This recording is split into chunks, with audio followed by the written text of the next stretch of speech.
Hello and welcome. How do we be in community when we love to be alone? That's what this video is about, is honoring our need for solitude and silence while also nurturing the benefits of being in community. There are so many. So if that sounds of interest to you, please stick around. My name is Mira, the Neurospicy Crone, and I support highly sensitive and neurodiverse women in the third stage of life, really like coming into our own, establishing our power with this age and wisdom. And community is so valuable. And yet, as we age, we tend to have less community. There's a lot of studies that talk about how older people oftentimes experience more loneliness. We just naturally start to lose people in our lives for different reasons. And if you're like me, I love to be alone. I will default to at home alone just about any time. So I'm just going to share some of my experiences with you, and maybe that will spark some insight and help you get some resources to like re-establish some community, maybe rekindle some community you already have, or create a new community. So first of all, to understand that if you are a highly sensitive person or neurodiverse or an introvert, and those are not all the same things, but they're oftentimes interrelated, then you require alone time and downtime to recharge.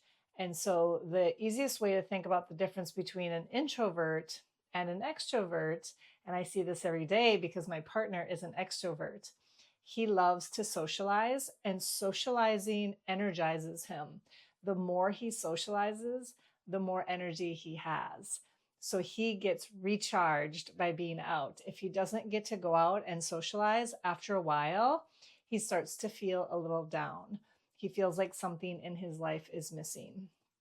We have the same group of friends, and I love our group of friends as well.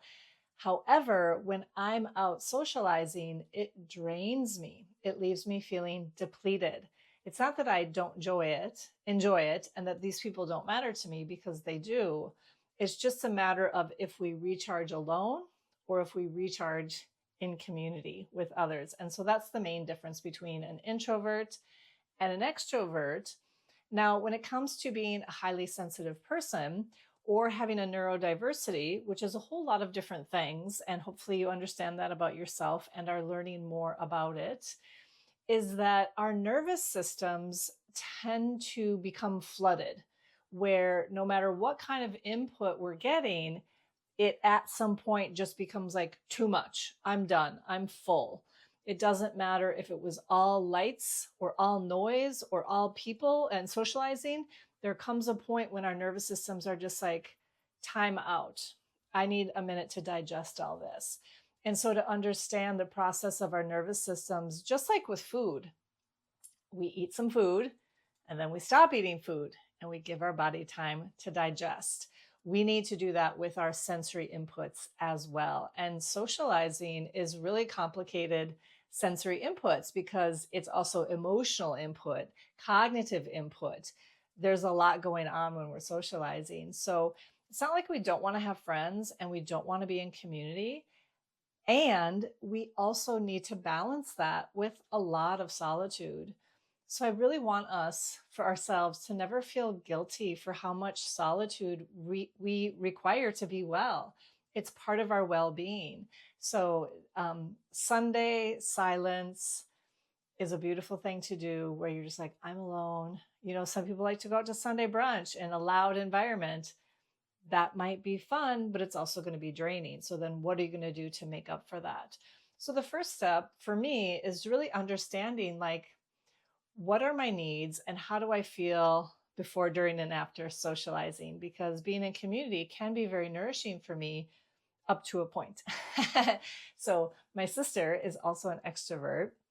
And when she comes to visit, she'll meet someone for breakfast and lunch and dinner and drinks after. every single day for 5 days. Like she really packs her social schedule. She loves to plan social events. She's very good at it. She has an amazing group of friends. She keeps in touch with everybody. She's just like a really good friend and she loves to socialize. And I have learned that I can't keep up with her. I can do about a third of what she's doing.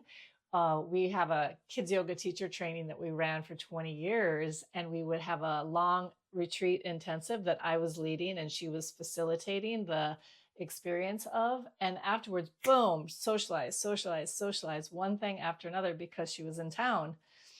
And I remember one time I was like, I can't make it. And it was really an important group of people in our family that I did want to see, but I just was like, I absolutely am totally flooded. And I knew I couldn't make it. I would just be like, so irritable in that group. And so I stayed home, and I still to this day feel a little bad because I was like, God, that would have been a nice experience. But I just was full. I couldn't do it. So to give ourselves some grace when we're like, I can't go to one more social event. So to recognize that being part of community also means having a break from that community. Like, let there be empty spaces in your togetherness. And we're always going to exhale after we inhale. So to find that balance for us, I have found is a great way to be in community when I love to be alone. So another thing is to really consider the kind of community I'm in. We love to go see live music. We have a really great live music scene where I live. And we spend a lot of time out at bars and venues where there's a lot of noise, there's a lot of people. And one way I have dealt with this almost all the time since I started seeing music decades ago is that I will walk into the venue, I will go straight to the front and stand at the front of the stage and dance. I love the music. I love the sensory input of music. It's so fun for me. I love to dance. That's very regulating for my nervous system. And when I'm in the front on the dance floor dancing, nobody's talking to me.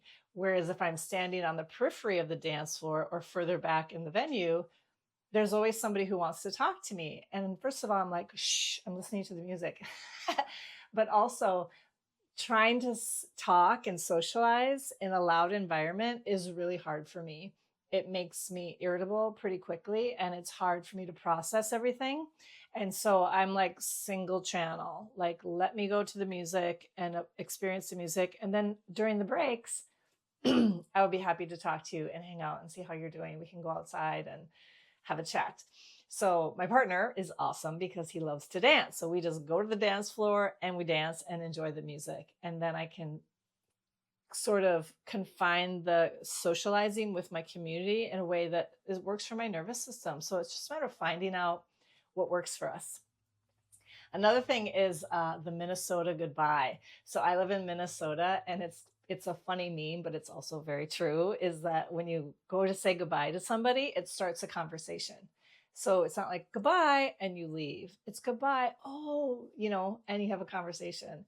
That conversation goes on and on for 10 or 15 minutes.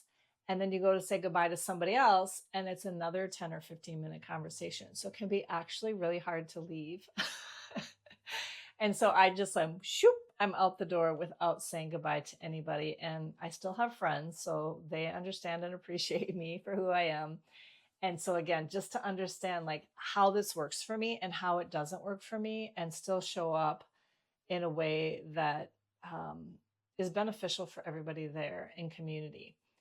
Another thing that I found so valuable is the kind of community. So I've got my music friends, and then I also have really had some wonderful spiritual communities, like in a formal yoga retreat center. It's traditionally called an ashram.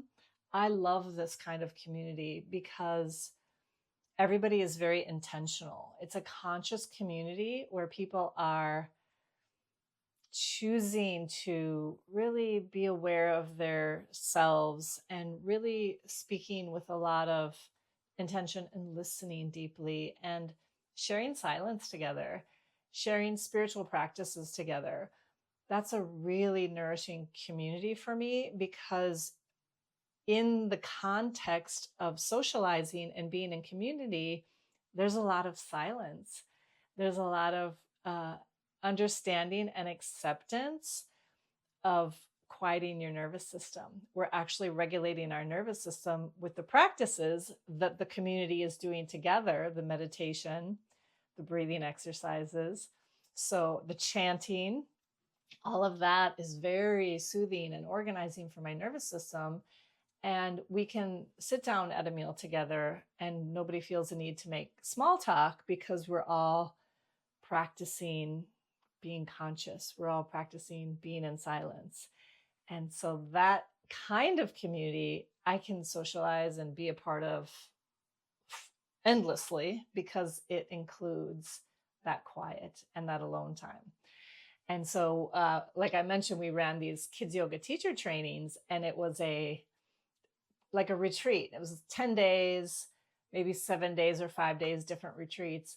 But we would always facilitate silent breakfasts.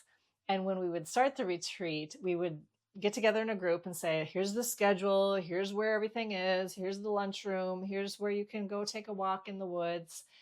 And we would introduce silent breakfast. And people would be uncomfortable with it, rightly so, because you're sitting there with someone who you like, you're getting to know, they're cool, they're studying kids yoga too, you want to find out more about them, and you're having your breakfast in silence. So it's kind of awkward, but we talked about that. We talked about different ways to deal with it. So from the time you wake up until our first discussion group was like 10 a.m. So it was get up, get ready, go to a morning practice that was basically in silence, and then silent breakfast, and then the morning session would start. And it was awkward at first. You can sit across the table from someone, or you can go sit by yourself. You can go take your breakfast outside. But at the end of these trainings, whether it was 5 days or 10 days, everybody would be like, oh, wow, those silent breakfasts were amazing. I'm going to try to do that at home with my family. But they got so much value out of just being with someone. And then after a while, it was no big deal. Oh yeah, we're just going to sit and have breakfast together. We might make eye contact. We might not. It doesn't matter because we have an agreement that we're going to sit together in silence. And that being in a community like that is actually very nourishing. Very, you're developing really deep relationships because you're sharing silence together. So finding a kind of community that has that spiritual intention, or a community that loves to be outside. Like my group of friends, we always go camping, or I meet my girlfriends for walks in the morning. Instead of going to brunch, we'll take a hike on a Sunday morning.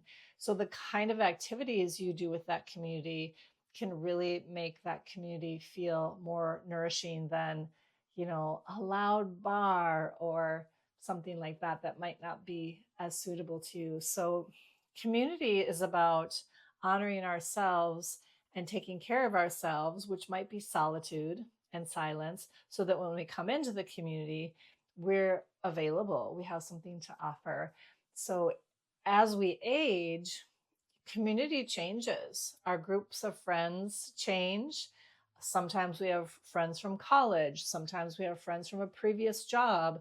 Sometimes we have friends from a current job, but then our lives are changing. Maybe our relationship status changes and the friendships associated with that relationship change too. So it's a great time to reassess. Oh my gosh, there's this amazing friend I have, but I haven't been keeping in touch with them. I'm going to reach out and reestablish that relationship. Or I love to knit and I'd like to invite a few girlfriends to come over to my house and knit with me, or meet at a coffee shop if you don't want to get your house in order, which I know is a thing. So you're like, oh, we just get together and knit. A conversation might bubble up, or we might be sitting in silence. And to find people that you can do that with, then you have those relationships, because we are social creatures. We do need to be in relationship. And that's an aspect of our well-being, is to have that social emotional support. And that throughout our lives, we got to adjust. We got to revisit that. And so share in the comments, do you have a nurturing community? Or are you inspired to rekindle some friendships or seek out a community of maybe a group of meditators that you can hang out with. I would love to know how community is showing up for you in your life. And something exciting that I've just started is an online community. It's called the Crone's Nest. So if you're looking to be in a conscious community of highly sensitive and neurodiverse women in the third stage of life, there's now an online space where you can gather with other conscious minded friends, and there's a lot of different ways we can connect on this in this online space. So if that's something of interest to you, I will leave a link in the description below and you can check it out. If you have any questions, let me know. And thank you so much for sticking around and watching this video.